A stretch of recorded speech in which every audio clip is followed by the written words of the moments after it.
नमस्कार, मी पायल आपलं नवीन अशा व्हिडिओमध्ये तुमचं मनापासून स्वागत करते. कशा आहात तुम्ही? मस्त असाल, मजेत असाल अशी आशा करते.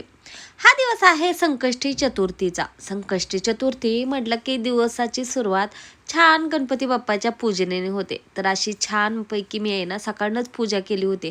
आता हा व्हिडिओ संध्याकाळचा आहे, जेव्हा मी आहे ना दिवाबत्ती करते त्यावेळेसचा आहे. तर दिवाबत्ती करायला घेतली आणि चंद्रोदय आहे ना जरा उशिराच होता, 9:57 असा काहीतरी होता. हा व्हिडिओ तसा मी उशिरा टाकते आणि तसं तुम्ही समजूनच घेता मला. तर असं छानपैकी आहे ना छान गणपतीची पूजा केल्यानंतर आहे ना खूप छान असं घरामध्ये वाटतं. आणि मी आहे ना साईडला अशी छान पूजा मांडते. देवघरातही कोण कोण करतं, तर मी गणपती बाप्पाची अशी मला पूजा मांडायला ना खरंच खूप छान वाटतं. म्हणून मी दर महिन्यात अशी छोटीशी तरी पूजा गणपती बाप्पाची मांडते. आणि यावेळेस आहे ना मला जास्त काही फुलं मिळाली नाहीत, कारण बाहेर जाणंही झालं नाही, कारण पाऊस आज चालू आहे होता संकष्टी त्यामुळं. चतुर्थी आणि संकष्टी चतुर्थीची मी अशी पूजा गणपती बाप्पांची केली आहे. आणि आज अजून एक गोष्ट म्हणजे मी अजून एक गोष्ट तुम्हाला सांगते की आज मी रव्याचे मोदक पण करणार आहे. तर रव्याचे मोदक आहे ना मी पहिल्यांदाच करणार आहे. आता वेगळ्या पद्धतीने मी केले आहेत, पण उकडीचे रव्याचे मोदक मी पहिल्यांदाच करणार आहे. आणि आता ते मी रेसिपी आहे ना यूट्यूबवरच बघितली. आणि एखादी रेसिपी आली आपल्याला रील बघत बघत आणि ती बघितल्यावर असं वाटतं आपल्याला एखादी गोष्ट करावी. तसंच माझ्या बाबतीत ह्या वेळेस झालं आहे. आणि त्यामुळं मग रव्याचे मोदक आणि मी आहे ना आवर्जून संकष्टी चतुर्थीला रव्याचे मोदक बनवतेच. आपल्याला खायलाही छान आवडतात, म्हणजे खायला म्हणजे सगळ्याच गोष्टी आपल्याला खूप आवडतात खायला, पण मोदक म्हटलं तर खर्च छान होतात आणि उकडीचे म्हटलं तर हेल्दीही तेवढेच राहतात. आणि अजून एक चांगली गोष्ट म्हणजे मी जी पूजा केली होती ना त्या म्हणजे जे आरती लावली त्याला फूल आलं आहे. आता एखादी पूजा केल्यानंतर फूल आल्यानंतर म्हणतात ना की आपली पूजा देवापर्यंत पोहोचली. आता हे म्हणणं किती खरे खोटे माहीत नाही, पण तेवढं झालं तरी आहे ना आपल्याला आहे ना खूप असं मोठं समाधान, एक पॉझिटिव्हिटी आपल्यामध्ये येते. त्यामुळं अशा गोष्टी झाल्यावर आता हे श्रद्धा हे माहीत नाही मला खरं आहे का खोटं आहे, पण तेवढं झालं तरी असं छान वाटतं. तर असं तसं तर झालंय आणि बाप्पा सदैव आपल्या पाठीशी असतातच. त्यामुळं तर चला आता स्वयंपाक करायला घेते.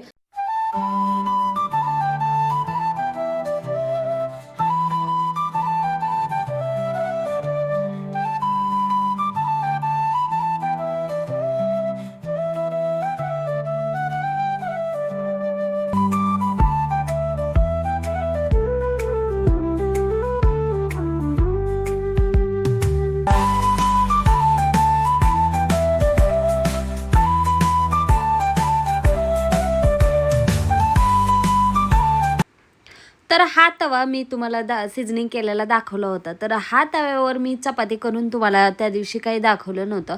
तर तेच अगोदर मी आहे ना दरवेळेस अगोदर मोदक ते बनवते आणि नंतर स्वयंपाकाला लागते. पण यावेळेस जरा मी उलटं केलं.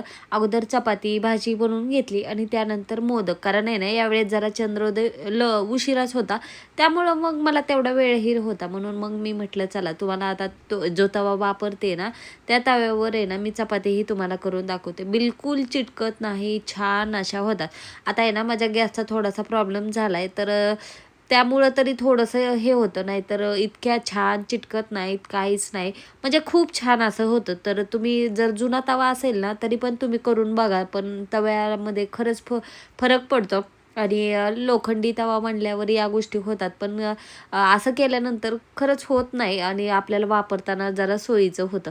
तर तेच चपाती करून घेत होते. आणि आहे ना उपवास असल्यावर मी शक्यतो चपाती करते, नाहीतर आहे ना आम्ही रोज संध्याकाळी भाकरी खातो.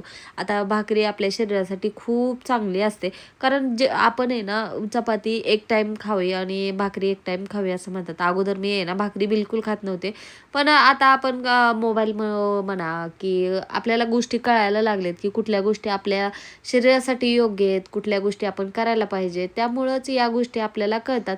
पण सोशल मीडियाचं आहे ना आपण कधी कधी आपल्याला वाटतं की ते खूप खराब आहे, पण घेतलं तर खूप चांगलं आहे. कारण आपण आहे ना चांगल्याच्या शोधात राहिलं पाहिजे, कारण चांगलं ते घेतलं तर आपलंही आयुष्य चांगलं होतं. मी तुम्हाला सांगितलं होतं की मी उकडीचे मोदक करते आणि खूप सिंपल पद्धतीनं करायला घेतले. आता हे मी पहिल्यांदाच बनवते. काही म्हणजे माझ्याकडनं चूक झाली असेल तेही मी तुम्हाला सांगते पुढं. पण तसं काही माझ्याकडनं चूक झाली नाही, पण तुम्हाला मी सांगते काय करायला पाहिजे ते. आता इथे 1 वाटी मी रवा घेणार आहे, तर त्याच वाटीनं 1 वाटी मी आहे ना पाणी घेतलं आहे. जास्त पाणीही घेतलं नाही. जेवढी आपण रवा घेणार तेवढं, त्यात 1 चमचा साखर, 1 चमचा तूप आणि थोडंसं चवीनुसार मीठ टाकलं आहे आणि हे आपल्याला गरम करून घ्यायचं आहे. उकळी नाही आली तरी चालेल, गरम झालं पाहिजे व्यवस्थित. आणि त्याच्यामध्ये तुम्ही थोडं थोडं टाकू शकता किंवा एकदम टाकलं तरीही चालतंय. याच्या फक्त आपल्याला एक खबरदारी घ्यायची आहे की याच्या गाठी झाल्या नाही पाहिजे. तर ती खबरदारी घेऊन तुम्ही तुमच्या ॲडजस्टनुसार टाकू शकतो. आता कोणाला कसं एकदम कम्फर्टेबल पडतं, तर कधी थोडं थोडं टाकलं तर कम्फर्टेबल पडतं. पण त्याचं आहे ना एकदम छान असं न गाठी होता आपल्याला आहे ना गोळा हे करायचा आहे. तर आता ते आपल्याला 5 मिनटं असं हलवत राहायचं आहे, जेणेकरून त्याच्यात गाठी होऊ नये. कारण पाण्यात टाकल्यानंतर कधी कधी रव्याच्याही गाठी होतात त्यामुळं. आणि हे झालं ना, तर याला आपल्याला आपण जसं उकड काढताना, तांदळाची उकड काढताना जसं आपण 5-10 मिनटं असं झाकून ठेवतो लो फ्लेमवर, तसंच आपल्याला हे करायचं आहे, जेणेकरून की रवा छान असं फुलेल. त्यासाठी ही गोष्ट करायची. आणि आता मी आहे ना सिंपल सारण दाखवते. आता सारणला शिजवायचं नाही ना, काय नाही, मी डायरेक्ट तुम्हाला दाखवते. आणि इथे आहे ना, ते ओलं खोबरं वापरलं तरी चालतं, पण माझ्याकडे सुक्कं खोबरं होतं म्हणून मी सुक्कं खोबरंच आधी बारीक करायला घेतलं. आता जे आपण उकडीचे तांदळाचे मोदक करतो तसंही तुम्ही सारण बनवू शकता, पण हे सारण इतकं छान झालं होतं. तर आता मी आहे ना अगोदर, कारण एकदम सगळ्या गोष्टी कुठल्या जायच्या नाही त्या, म्हणून मी अगोदर आहे ना खोबरं बारीक करून घेतलं. आणि त्यानंतर मग त्याच्यात विलायची टाकली. आपल्याकडे जे ड्रायफ्रूट असेल, जे आपल्याला आवडत असतील ते टाकायचे. आणि त्याच्यात अजून एक गोष्ट महत्त्वाची टाकायची, ती म्हणजे खजूर. आता खजूरमध्ये बिया असतात, ते काढून टाकावं लागतात आपल्याला. तर खजूर आपल्याला ना थोडासा जास्त टाकायचा, ज्यामुळं त्याचा गोडवा बी असावा. आणि त्यानंतर आपल्याला गूळही थोडा टाकायचा आहे. पण या सारणाला आहे ना आपल्याला असं गरम काहीही करायचं नाही, हे डायरेक्ट आपलं सारण तयार होतं. आता याच्यात मी खजूर टाकलं आणि खजूर टाकून नंतर बारीक केलं. आणि त्यानंतर मग थोडासा आपल्याला वाटलं की आपल्याला गोडवा कमी आहे, तर तेव्हा आपण गूळ टाकायचा. अगोदर बघायचं की आपल्याला लक्षात येतं की खरंच आपल्याकडनं कमी पडलं आहे का काय. तर मग नंतर मग छान असं गूळ टाकल्यानंतर बारीक करून घेतल्यानंतर असं सारण झालं आहे. आणि खूप छान टेस्टी सारण झालं होतं. कारण सारणानेच आपल्या मोदकाला चव येते. कारण पिठामध्ये काहीच नसतं, एवढी चव नसते. जे चव येते ते सारणानेच येते. पण हे सारण खरंच तुम्ही एकदा करून बघा, इतकं छान टेस्टी. आणि त्याची जिभेवरची जी चव असते ना, ते 2 दिवस तरी तुम्ही असं विसरू शकणार नाही, इतकी छान चव त्याची झाली होती. हे मी खाऊन बघितले, त्यामुळं मी तुम्हाला सांगू शकते की असं खूप छान झालं होतं. आणि आहे ना त्यानंतर जो रवा आहे ना, मी 10 मिनटं तसंच झाकून ठेवला होता. आणि आता तो गरम आहे थोडा, तेव्हाच आपल्याला आहे ना असं मळून घ्यायचं आहे. जसं आपण उकड काढतो तेव्हा, तांदळाची उकड काढतो तेव्हा मळतो ना, तसंच. आता तुम्ही आहे ना डायरेक्ट हाताने करू शकता किंवा पोळपाटावर लाटू शकता. पण आता आपण आहे ना आपल्या सोयीनुसार गोष्टी खरेदी करतो. आणि तसंच मी आहे ना हे पुरी मेकर खरेदी केले, पण ह्याचा उपयोग मला आहे ना खूप असा होतो.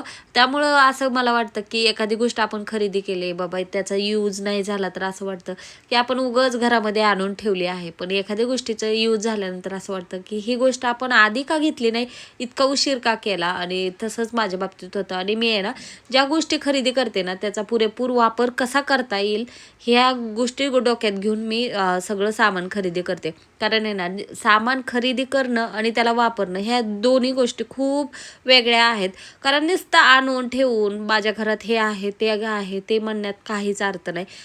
ती वस्तू आपण वापरली पाहिजे, जेणेकरून त्या वस्तूचा आपल्याला पुरेपूर वापर झाला पाहिजे. नाहीतर ते अडगळ असल्यासारखंच आपल्या घरामध्ये असते. तर मोदकाचे जसं आपण आहे ना पारी करतो तसं केली आहे. त्याच्यात सारण भरलं आहे. आपल्याला जेवढा पाहिजे तेवढा आपण मोदक करू शकतो. आणि आहे ना तुम्हाला खरं सांगते, मला आधी मोदक वळायला येत नव्हता. कारण हा मोदक मी पुण्यात आल्यानंतर पहिल्यांदा उकडीचा मोदक खाल्ला. कारण आम्ही मराठवाड्यातील असल्यामुळे ना मोदक उकडीचा हे पद्धत मी लग्न झाल्यानंतरच पाहिली.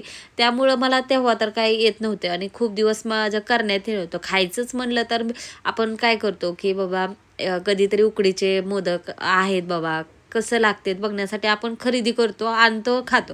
पण करण्याचा योग खूप कमी वेळेस येतो आणि आता गणपती आमच्याकडं नसायचे, त्यामुळं मग करायचा पण एवढा मुद्दा नसायचा. आणि संकष्टी असल्यावर आम्ही मराठवाड्यातले असल्यामुळं तळणीचे मोदक किंवा उकडीचे म्हणलं तर गव्हाच्या पिठाचे उकडीचे मोदक असायचे आमच्याकडं. पण आता खूप मी आवडीनं करते, तर आहे ना मला वळायलाही खूप छान येतात. आता तेवढे परफेक्ट येत नाहीत, पण त्यातले त्यात बरे येतात. ह्याच्यातच माझं समाधान आहे. आणि हे ना माझ्याकडे बटर पेपर होतं आणि तेच मी आता वापरते. आणि याच्यामुळं काय होतं की चिटकत नाही, फुटत नाही मोदक. त्यामुळं हा पेपर मला आहे ना खरंच बरं वाटतं. आणि जे स्वयंपाक आपण जो करतो टोपल्यामध्ये टाकण्यासाठी आपण न्यूजपेपर वापरतो, त्यापेक्षा मी हा पेपर वापरते आणि खरंच खूप छान आहे. तुम्हाला जर लिंक पाहिजे असेल तर मला नक्की कमेंट करून सांगा, मी देईल लिंक. तर मोदक आता उकडून घ्यायचे, उकडून म्हणजे वाफलून घ्यायचे आहेत आणि ते पाणी ठेवून आपल्याला त्याच्यावर छान वाफलून घ्यायचं आहे 10 मिनटं तरी. तर आता भरपूर असे मोदक मी भरपूर बनवले होते, तर त्यातले मी 11 मोदक घेतले, कारण आहे ना दुसरे वाफवायचे राहिले होते. तर वेळ ही झाली होती म्हणून पटकन वाफवले, तेवढेच घेतले. 11 मोदक असले तर ती चालतात. तसं मी 21 मोदकच करते जर वेळेस बनवते. आणि यावेळेस माझं म्हणजे उकडायचे राहिले होते, तर ते मी तसंच ठेवले. त्यानंतर त्याच्यामध्ये ठेवले. तोपर्यंत म्हटलं देव बाप्पांना, मुलंही कधी कधी काय करतात की मग लगेच त्यांना खायचं असतं, त्यामुळं मग आधी नैवेद्य दाखवून घ्यावं, आरती करावी. कारण गणपती बाप्पाचं चंद्रोदय झाले ना आरती केली जाते. आणि मी आहे ना रोज आरती नाही झाली तर आहे ना संकष्टी चतुर्थीला आवर्जून अशी छानपैकी आरती करते. मी जे काही आहे ते मला असं वाटतं गणपती बाप्पाच्या पाठिंब्याशिवाय माझ्या जीवनामध्ये या सगळ्या गोष्टी झाल्याच नसतात. त्यामुळं गणपती बाप्पांची जी संकष्टी आहे ते मी खरंच आवर्जून करते आणि खूप श्रद्धेने करते. तर त्यांची आरतीही करून घेतली. तर असा होता आजचा व्हिडिओ कसा वाटला नक्की कमेंट करून सांगा. व्हिडिओ आवडला असेल तर प्लीज लाईक करा, शेअर करा, सबस्क्राईब करा. भेटूया अजून छानशा व्हिडिओमध्ये. तोपर्यंत श्री स्वामी समर्थ, गणपती बाप्पा मोरया.